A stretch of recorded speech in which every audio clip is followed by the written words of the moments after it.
Goeiemôre vriende en baie welkom by ons oordenkings op hierdie koue Dinsdagoggend.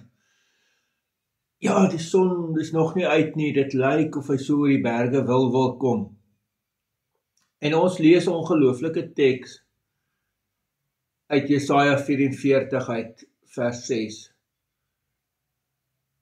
So sê die Here, die koning van Israel, die een wat hom loskoop.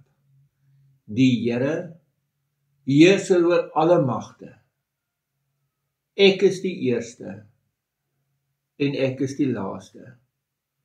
Buiten my is daar geen God nie. Ja, vriende, dis natuurlik hierdie woorde wat ons herhaal kry in Openbaring, wanneer dit daar op die Here Jesus van toepassing gemaak word. Wanneer hy sê, ek is die Alfa en die Omega, die begin en die einde. Hier kom sê die Here, ek is die eerste en die laaste, en wat hy daarmee wil sê is ook alles tussenin. Buiten my is daar geen God nie. Dalk moet ons dit vandag weer hoor. Ons wil baie keer so akkommoderend wees en so almal in ag neem en vir almal ruimte laat. Maar dalk moet ons hierdie harde woorde van die Bybel hoor en die waarheid van die evangelie. Wanneer God kom sê, buiten my is daar geen God nie. Daar is net een God. Dalk moet ek en jy dit hoor.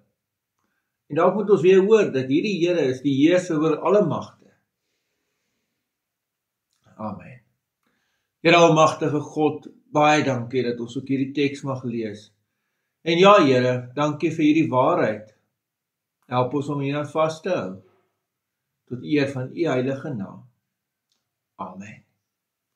Vriende, mag jy baie mooi en 'n baie geseënde dag hê. As daar enigiemand naby Wenen is, wat wil kom help, ons gaan vandag weer vleiswerk, ons gaan eintlik van nou af tot die bazaar, eintlik die hele tyd vleiswerk, daar's baie vleis wat bewerk moet word.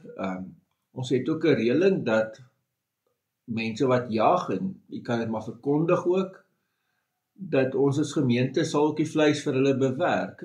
Dis ook maar 'n inkomste vir die kerk. So, as jy die woord wil versprei, is jy baie welkom. Dankie, mooi dag vir jy.